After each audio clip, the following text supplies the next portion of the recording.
जो मैंने इस्तेमाल किया। कई सालों तक तो नागेश को इस बात का पता भी नहीं चला, लेकिन जब पता चला भी। क्या कर रही तू? हाँ, पहले बेलगाम में, फिर कराड़ में, फिर तूने मेरे अपने भाई को प्रेम जाल में फंसाया। मैं तुझे अपनों से दूर यहाँ लेके आया और तू देख, सुधर जा वरना ठीक नहीं होगा। ठीक नहीं होगा? क्या ठीक नहीं होगा? मेरी एक बात कान खोल के सुन लो। अब अगर मुझे हाथ भी लगाया ना तो सीधे पुलिस स्टेशन जाऊंगी और डाउरी के केस में तुम्हें अंदर करवा दूंगी, या फिर आत्महत्या करके तुम पे झूठा इल्जाम लगा दूंगी। समझ गए? नागेश ने मुझे ठीक करने के लिए कई उपाय किए, डॉक्टरों से दवाइयां लाई, पूजा पाठ करवाए, लेकिन बाद में उसने हालात से समझौता कर लिया। लेकिन मेरे जन्मदिन पर उसके सब्र का बांध टूट गया।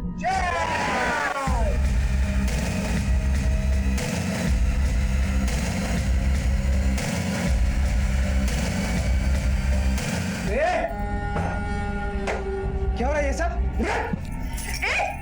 रुक! मेरा घर, मेरी पार्टी, तुझे क्या? पराये मर्दों को घर में बुला के अय्याशी कर रही है, बोल रही मुझे क्या? मेरे दोस्त है। निकल साले तू, निकल तू।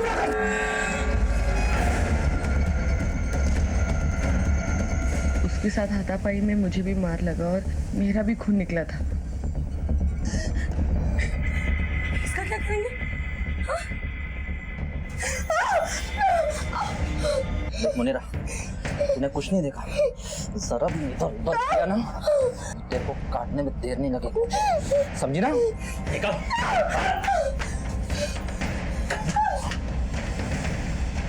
मौका पाकर मुनीरा वहां से भाग निकली, लेकिन मुझे पूरा यकीन था साहब कि वो मुझे धोखा नहीं देगी। मैंने उसे ढूंढ निकाला, बहुत धमकाया। ये गद्दे का क्या चक्कर है? वो लाश के टुकड़े हमने गद्दे पे ही किए थे। जॉनी के साथ भाग गए क्योंकि उसके पास बहुत पैसा था और वो मुझ पर बहुत पैसे भी लुटाता था। लाश के टुकड़े करके हमने थैलियों में बांध दी। मेरा मुर्गियों का धंधा है, हम कचरा फेंकने घाटी में जाते हैं, बदबू में बदबू मिल जाए इसलिए हमने लाश को घाटी में फेंक दिया। पुलिस लाश तक पहुंची कि नहीं पहुंची ये देखने के लिए हम अक्सर वहाँ पे चक्कर लगाया करते थे। और रूपा से दोस्ती होने के बाद मैंने अपनी बीवी मुनीरा को रूपा के घर में कामकाज के लिए रख दिया था। रूपा, तुमने सिर्फ नागेश को ही नहीं मारा बल्कि उसके प्यार, भरोसा और विश्वास का भी कत्ल किया। अजीज, प्रकाश, सुरेश, जॉनी और रूपा को न्यायिक हिरासत। लेकिन नागेश कुछ ठीक आदमी नहीं है। नागेश बहुत शक करता था साहब। जब भी कहीं रूपा बाहर निकलती थी ना, उसके पीछे पीछे पहुंच जाता था। क्या करे तू यहाँ पे? बच्चों के लिए चॉकलेट लेने आई थी। कोई चॉकलेट की जरूरत नहीं है। चल नागेश भाऊ, देखो गुस्सा मत करो, वो सिर्फ चॉकलेट के लिए। तू अपना काम कर, समझा? ये पति पत्नी के बीच का मामला है। चल। नागेश करता क्या है? वो तो टैक्सी ड्राइवर है सर। और रूपा प्लास्टिक की फैक्ट्री में काम करती है। वो सुपरवाइजर है वहाँ पे, बहुत मेहनत करके पैसा कमाती है, लेकिन वो नागेश को लेके बहुत परेशान रहती है। अरे रूपा भाभी सुनो तो, ये चोट कैसे लगी आपको? मुझे पता है, उसी नागेश ने मारना फिर से। अरे छोड़ क्यों नहीं देती उसको? बस करो, मेरे पति के बारे में और कुछ मत बोलो। जैसे भी है वो मेरे पति है। भाभी, कि नागेश और रूपा की किसी से कोई दुश्मनी? साहब, नागेश तो खुद का दुश्मन है, कर्जे और उधारी में डूबा रहता है। मैं आती हूँ। क्या बात है रूपा, आज तो बहुत खूबसूरत लग रही हो। किसी पर बिजली गिराने का इरादा है क्या? और सर, रूपा से बात करना मतलब फोकट का टेंशन। हाँ सर, रूपा इधर ही काम करती है, बहुत मेहनती औरत है सर, लेकिन पिछले कुछ दिनों से काम पे नहीं आ रही है सर। क्या बात हो गया सर? देखो, वो और उसका पति दोनों पिछले कुछ दिनों से गायब है, अपने घर पे भी नहीं गए। तुम कुछ बता सकते हो कि रूपा की जिंदगी में क्या चल रहा था? क्या बोलूं सर, रूपा तो काम करने को मांगती थी, लेकिन उसका पति नागेश जो है वो काम छोड़ने के लिए बोलता था उसको। वो पिछले कुछ दिनों से उसके माइंड में पता नहीं क्या चल रहा था सर। सब बोलना तो नहीं चाहिए। रूपा ना कुछ काम नहीं करती थी, नखरे करती रहती थी और पगार लेके जाती थी। मालिक भी उसके आगे पीछे घूमते रहते थे। सर, वो आज मुझे कहीं जल्दी जाना है, मैं जाऊँ? हाँ जाओ ना। और सर, वो मुझे 2000 रुपए एडवांस भी चाहिए थे, बाद में एडजस्ट कर लेना। हाँ मिलेगा, क्यों नहीं। पगार से 4 गुना ऊपर चढ़ा रखा था, पर पता नहीं क्या मालिक पे जादू कर रखा था उसने। ठीक है, डॉक्यूमेंट्स ओके, कोर्ट में सबमिट कर देना ये। सर, नागेश और रूपा के बारे में पूछताछ की। नागेश के बारे में तो सब बुरा ही बोलते हैं, और ये नागेश अपनी बीवी पे शक करता था, उसे मारता पीटता था, सन की लगता। मतलब पति पत्नी के बीच संबंध अच्छे नहीं थे। और ये रूपा के बारे में लोगों ने बताया कि काफी खूबसूरत थी, पर सर एक बात तो अजीब, औरतें रूपा को बुरा बोलती है, शायद उसकी खूबसूरती से जलते हैं, वही सारे मर्द रूपा को अच्छा बोलते हैं। शायद शक की वजह यही है। और इसी शक की वजह से इन दोनों के बीच झगड़ा हुआ होगा। घर के अंदर हमें खून के धब्बे मिले, इसका मतलब उस घर के अंदर कुछ तो हुआ है। ब्लड स्टेन की रिपोर्ट आने के बाद ही मामला साफ हो जाएगा कि वो खून के धब्बे है किसके। सर आपस का झगड़ा तो समझ में आता है, लेकिन इस तरह बच्चों को छोड़ के जाना समझ में नहीं आता। एक हफ्ता हो गया सर, मैंने पता किया कि नागेश एक प्राइवेट टैक्सी ड्राइवर है। फिलहाल नागेश जहाँ काम करता था वहां जाकर पूछताछ करते हैं, शायद वहां से कुछ क्लू मिल जाए। कहकर बच्चों ने कहा था कि वो लोग घर से जाते वक्त मैट्रेसेस लेकर गए। जब हम सो रहे थे तो पता नहीं इन लोग गद्दा लेकर कहाँ चले गए। एक बात समझ में नहीं आया, कोई घर से जाते वक्त अपने साथ मैट्रेस क्यों लेकर जाए?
क्या हुआ? किस बात का डर तुम्हें बार बार सता रहा है? कुछ नहीं।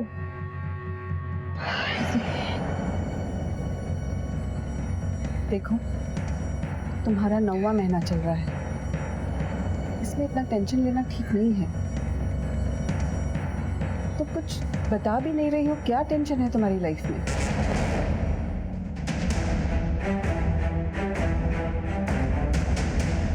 सुनो, तुम में से नागेश हिंगोली को कोई जानता है क्या? जी साहब, मैं जानता हूँ। इधर आओ। दोस्त है अपना। क्या हुआ, फिर से कोई लफड़ा कर दिया क्या? फिर कोई लफड़ा किया मतलब? अभी थोड़े दिन पहले एक लफड़ा हुआ था। सेठ, मेरे को पैसे की जरूरत है। क्या रे नागेश, जब देखो पैसा पैसा पैसा करता रहता है। जितना काम तू इधर करता है उतना पैसा तेरे को मिलता है ना। तेरे को और ज्यादा पैसा चाहिए ना तो कहीं और जाके भीख मांग। क्या सेठ, इतने सारे पैसे पड़े, थोड़े से दे दोगे, कम हो जाएंगे क्या? ये तेरा है क्या? चल निकल यहाँ से, जा। अरे अरे क्या कर रहा है तू? अरे सुरेश, पकड़ इसको, चला पैसा लेके भाग जा। तेरे को पैसे की जरूरत है, बोलो। अरे मार दूंगा मैं तेरे को। अरे छोड़ पैसे। अरे पैसे सर, ये लो पैसे। पैसा लेके जाए। नहीं सर, अरे ये साला मेरा पैसा लेके भाग रहा है। जा, तू चाबी ले इससे, गाड़ी के चाबी ले। मैं लूंगा साहब। उस दिन तो उसका नौकरी गया ही था, वो तो रूपा भाभी की वजह से नौकरी बच गया। क्या बताए सर, महंगाई इतनी बढ़ गई है कि खर्चे पूरे ही नहीं होते। सर छुपाने जाओ तो पैर खुले रह जाते और पैर छुपाने जाओ तो सर। प्लीज प्लीज इन्हें काम पे रख लीजिए, प्लीज। जॉनी, तुम अपने डैडी को बोलो ना प्लीज। डैडी प्लीज देख लीजिए ना, अगर कुछ हो सकता है। Please sir. नौकरी तो उसका बच गया साहब, लेकिन वो खुद किधर गुल हो गया मालूम नहीं। दिमाग एक जगह पे रहता नहीं था उसका, कभी इधर कभी उधर। काम पे तो काम पे, घर पे भी ऐसा ही करता था साहब। इसलिए भाभी ने एक दिन मेरे को बोला कि तुम नागेश का ध्यान रखना, वो घर में कम और तुम लोगों के साथ ज्यादा रहता है। आजकल बहुत ही खोया खोया रहता है, वो किसी से बात ही नहीं करता, एकदम चुप। तुम उसके दोस्त हो, तुम उससे बात करके देखो ना, शायद तुम्हारे साथ खुल के बात कर ले वो। साहब, नागेश ने अपना जिंदगी खुद ही बर्बाद कर दिया। सबसे पैसा मांगता था साहब, शायद उसको कोई बड़ा बीमारी था साहब। कैसी बीमारी? वो तो कुछ आइडिया नहीं है। ऑफिस क्या है तुम्हारा? साहब, एक पास वाली गली में। एड्रेस लिख लो इससे। कहकर हर कोई यही बोल रहा है कि नागेश को पैसों की जरूरत थी। अब पता चला कि उसे कोई बीमारी भी थी। ये कौन सी बीमारी थी? क्या चल रहा था उसकी जिंदगी में, समझ में नहीं आ रहा। सबसे पहले उसके ऑफिस चलते, उसके सेठ से बात करते, फिर उस डॉक्टर अशोक से मिलते हैं जिसका प्रिस्क्रिप्शन उसके घर पर मिला था। सर,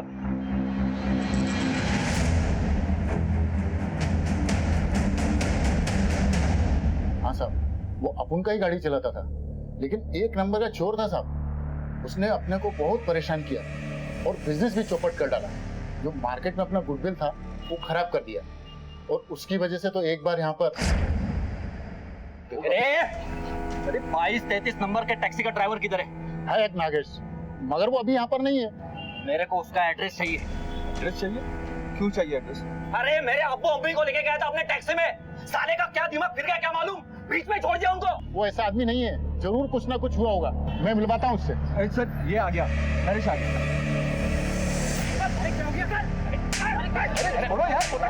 मेरे अब्बू अम्मी को रास्ते में छोड़ा। क्या उसने तुमसे उधार भी लिया? यस सर, लेकिन उसने 1 लाख रुपए देकर मेरा आधा पैसा लौटा दिया था। उसने इतना सारा पैसा कहाँ से लाया? साहब बोला कि जमीन बेच कर लाया। कहाँ थी उसकी जमीन? उसका गांव कराड़, शायद वहीं का जमीन बेचा था। ठीक है। 1 मिनट साहब, वो सनकी जरूर था मगर दिल का बहुत अच्छा था और मेहनती भी था। उस दिन उसने मुझे बताया कि टैक्सी में अजीज के साथ कोई औरत थी जिसके साथ वो इश्कबाजी कर रहा था। कोई माँ बाप नहीं थे उसके साहब, इसीलिए वो उसको आधे रास्ते में छोड़कर आ गया। ठीक है। नागेश की जिंदगी में क्या चल रहा था? उसे इतने पैसों की जरूरत क्यों थी? अपने पति का हर मोड़ पे साथ देने वाली रूपा कहाँ थी? घर से भागकर एनजीओ में शरण लेने वाली ये औरत कौन है? इस औरत का इस केस से क्या लेना देना है?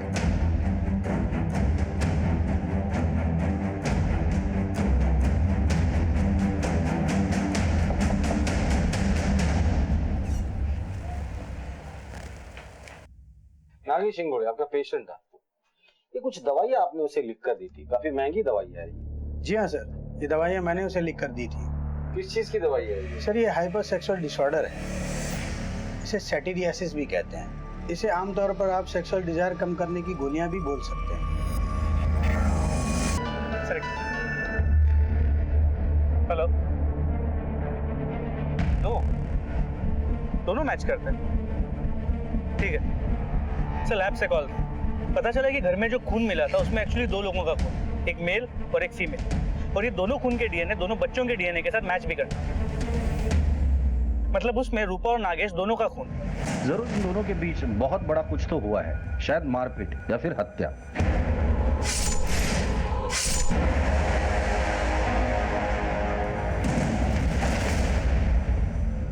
डॉक्टर से तो अब नागेश के बीमारी के बारे में भी पता चल गया है। हो सकता है ये बीमारी झगड़े की वजह हो। तो शायद इसी बीमारी के लिए वो लोगों से पैसे भी मांग रहा था। उसके घर से हमें कोई कैश नहीं मिला, और अगर उसने जमीन बेची उसे बहुत पैसे मिले होंगे। हो सकता है जमीन के पैसे ही झगड़े की वजह हो। लेकिन सर, अब तक यही पता नहीं चला कि हुआ क्या है। दोनों को मार दिया गया है, दोनों भाग गए हैं या किडनैप हुए। डीएनए रिपोर्ट से एक बात तो साफ है कि घर के अंदर खून खराबा जरूर हुआ है।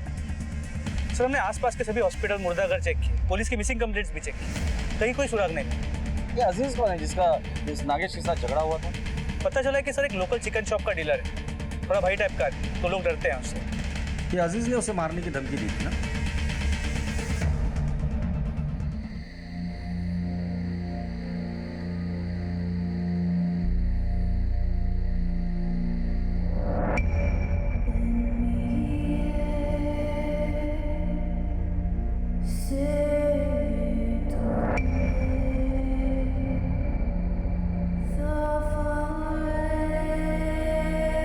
भानु, सो जाओ।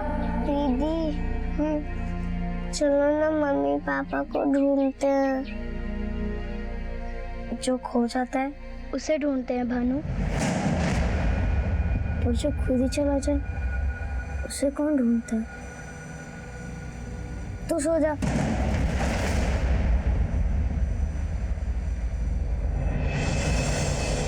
अपन सच बोलता है साहब, अपन ने कुछ नहीं किया। हाँ, सिर्फ मारपीट ही तो की है, और क्या। अरे साहब वो तो बस एक दिन का था, उसके बाद में अपन को अपना मिस्टेक मालूम गिर गया। अपन ने उसको सॉरी बोला एकदम दिल से, अच्छा दोस्त बन गया वो अपन का। हर संडे अपन के यहाँ से चिकन जाता था उसके। आपको झूठ लग रहा है क्या सर? आपको झूठ लग रहा है तो आप बच्चों से पूछो ना, एकदम फैमिली मेंबर के जैसा था अपन उसके घर का। कर बच्चों को बुला। सर अपन सच बोल रहा है सर।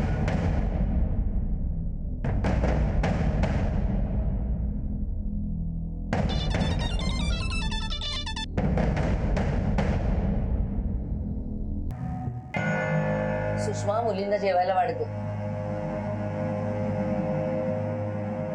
क्या हुआ साहब, सब कुछ ठीक तो है? सब कुछ ठीक नहीं है, इसलिए तो हम लोग यहाँ आए। नागेश और रूपा घर से गायब और उनके घर में उनका खून मिला।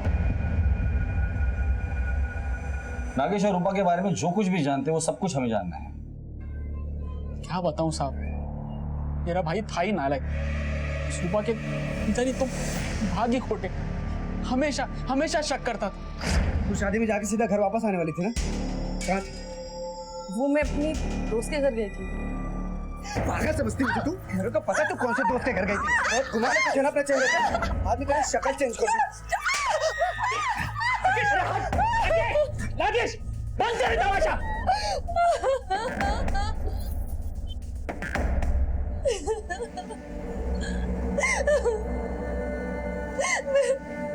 मैं आपकी दासी बनकर रह लूंगी, लेकिन मैं इसके साथ नहीं रहूंगी।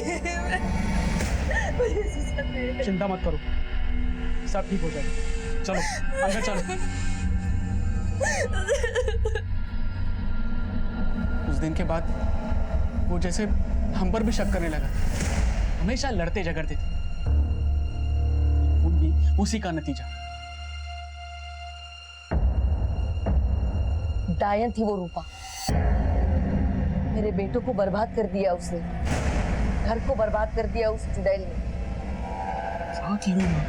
ठीक ही तो कह रही हूँ। और तू अपने भाई के बजाय उस नालायक लड़की की साइड ले रहा है। हाँ, क्या कह रहे हो तुम? तू अपने भाई के बारे में गलत कैसे बात कर सकता है? एक मिनट, आप अंदर जाइए, हमें इनसे बात करनी है, प्लीज। देखिए, नागेश और रूपा के बारे में आप जो कुछ भी जानती है प्लीज बताइए। माझा नागेश खूप चांगला मुलगा है साहब, ये लड़की बड़ी कमीनी है, बहुत प्यार करता है वो उससे। शादी के बाद तो और भी लट्टू हो गया, इतना कि उस लड़की के लिए अपने बापजादा की जमीन तक बेचने को मांग रहा था। मैंने मना किया साहब। हाँ, मेरी मदद कर, मुझे पैसों की बहुत जरूरत है। छोड़ क्यों नहीं देता तू उस औरत को? अरे याई, मैं कैसे छोड़ दूं उसको? वो मेरी बच्चियों की माँ है, मैं उससे इतना प्यार करता हूँ, इसलिए दिन रात मेहनत करके मैं उसके लिए पैसे कमाता हूँ। उसको पैसे पूरे नहीं पड़ते याई, उसको और पैसों की जरूरत है, देना मुझे पैसे।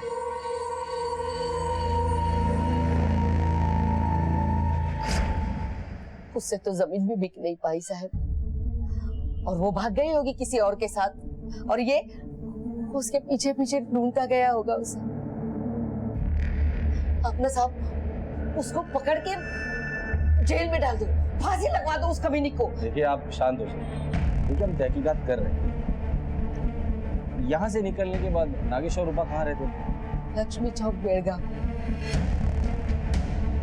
रूपा खूबसूरत थी तो नागेश शकी था, पर अब इस रूपा के भी नए नए रूप सामने आने लगे। लेकिन रूपा अगर बदचलन होती तो नागेश उसके साथ इतने साल क्यों रहता था? बेलगांव चलकर देखते हैं, शायद कुछ हाथ लग जाए।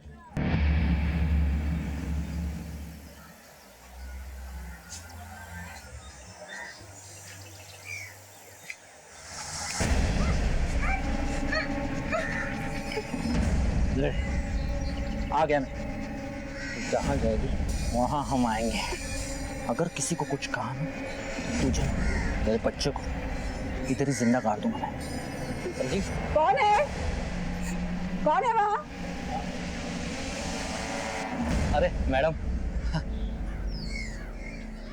मैडम मेरे को समझ में नहीं आ रहा है कि आपका एहसान मैं कैसे चुकाऊंगा। अच्छा मैडम, वो मैं ये पूछ रहा था कि उसको लेके जा सकते हो क्या? नहीं, अभी नहीं। अभी उसे देखभाल की काफी जरूरत है। मैं तुम्हें बाद में फोन करके बताऊंगी। ओके मैडम, चलता हूँ। खुदा हाफिज़।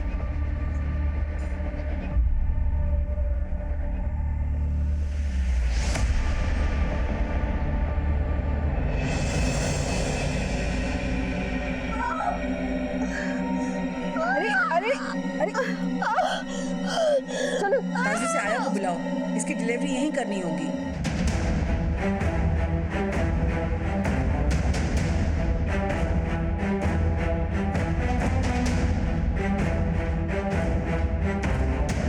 हाँ साहब, नागेश और रूपा इधर ही रहते हैं। रूपा एक नंबर की चंट औरत थी साहब। आते जाते रास्ते में किसी को भी फंसा लेते। किसी को फंसाना तो उसके बाएं हाथ का खेल था। बड़ी चालू औरत थी साहब। और साहब नागेश तो टूरिस्ट का गाड़ी चलाता था, इसलिए हफ्ता 10 दिन के लिए बाहर रहता था और इधर रूपा का कार्यक्रम करता था।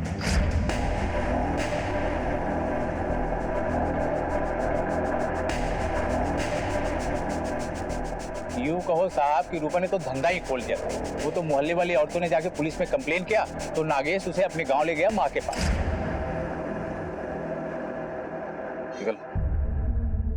सर, अब तो मामला साफ नजर आ रहा है कि नागेश ने रूपा से तंग आकर उसे मार दिया, या फिर रूपा ने नागेश को मारा होगा, या रूपा के किसी आशिक ने इन दोनों को मारा होगा।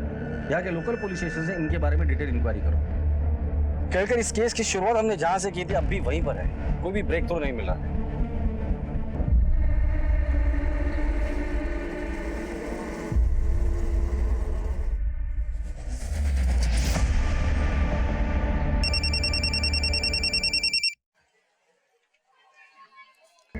अजीज और उसके दोनों साथियों को पुलिस स्टेशन बुलाकर लेकर आओ। सर।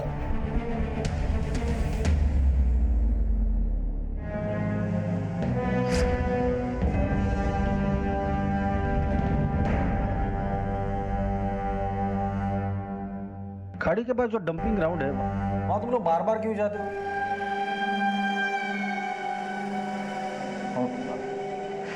साहब वो मेरा मुर्गियों का धंधा है ना, वो कचरा फेंकने के लिए जाते हैं हम उधर। उस दिन मेरे सोने की चैन वहां पर गिर गई, इसलिए घाटी में ढूंढने गए थे हम। पक्का? वो साहब ठीक है, अभी के लिए जा सकते हो, लेकिन शहर छोड़ के कोई नहीं जाएगा, समझे? निकलो। केड़कर, एक कांस्टेबल सिविल ड्रेस में इनके पीछे लगा देना। ये लोग उस खाड़ी पर जरूर जाएंगे। पता तो चले कि कौन सा खजाना वहां छुपा कर रखा है इन लोगों ने। सर, बच्चा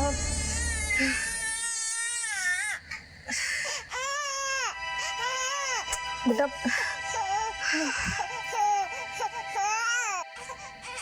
इतना रो रहा है बच्चा, मुझसे दूध क्यों नहीं पिला रही हो? कब से कोशिश कर रही हूँ लेकिन ना ना ना ना। देखो दिमाग में इतना टेंशन लेकर दूध पिलाओगी ना तो दूध नहीं उतरेगा, उसको ठीक से फीड नहीं मिलेगा। इतना बोझ लेकर क्यों जी रही हो? क्या हो गया है तुम्हारी लाइफ में?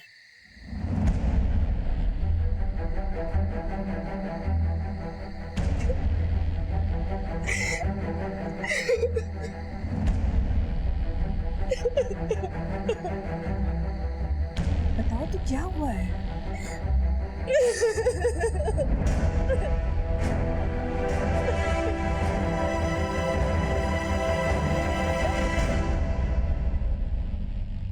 गायब है मतलब? कब से गायब है आपका लड़का? आप वेडनेसडे 1 जून को सुबह सुबह घर पे बोला था कि अपने दोस्तों के साथ ट्रैकिंग पर जा रहा है और अभी तक नहीं लौटा है। मैं उसके फ्रेंड्स को पूछा तो पता चला कि वो तो ट्रैकिंग पर गए ही नहीं। साहब घर से 1 लाख रुपए भी गायब है। किसी के साथ दुश्मनी थी उसकी? सर मेरा ही नागेश के साथ लफड़ा हुआ था। पैसा लेके जाए। और मेरा बेटा जॉनी उसके मोहल्ले में आता जाता था। ये फोटो है साहब उसका। Sir I tried his number so many times लेकिन वो फोन उठाता ही नहीं है। ठीक है, कंप्लेंट लिखवा दीजिए आप। Thank you sir. Sir, Wednesday मतलब उसी दिन जिस दिन नागेश और रूपा गायब। कि इस नागेश